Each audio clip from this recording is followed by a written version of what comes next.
আজকে আপনাদের জানাবো ভারতের অন্ধ্রপ্রদেশে অবস্থিত একটি রহস্যময় মন্দির সম্পর্কে, যেই মন্দির সম্পর্কে জানলে আপনারা হতবাক হয়ে যাবেন। মন্দিরটির নাম তিরুপতি বালাজি মন্দির।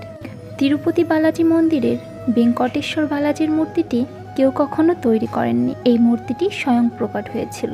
মূর্তির মাথায় যে চুলগুলো রয়েছে সেগুলো একদম আসল, এবং এই চুলগুলো সবসময় মসৃণ থাকে, কখনো কোনো প্রকার জট বাঁধে না। তিরুপতি বালাজির মূর্তির পাশে এক মনে দাঁড়িয়ে থাকলে মূর্তি থেকে নাকি সমুদ্রের ঢেউর শব্দ শোনা যায়, যেটা বিজ্ঞানীর কাছে এখনো বড় একটা প্রশ্ন।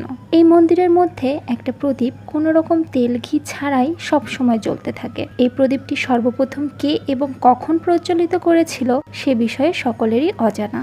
মন্দিরের পূজার জন্য প্রয়োজনীয় সামগ্রী যেমন ফল, জল, ফুল, দুধ, ঘি, মাখন একটা অজ্ঞাতনামা গ্রাম থেকে আসে, যেই গ্রামটিকে ওই গ্রামের মানুষ ছাড়া অন্য কেউ কখনো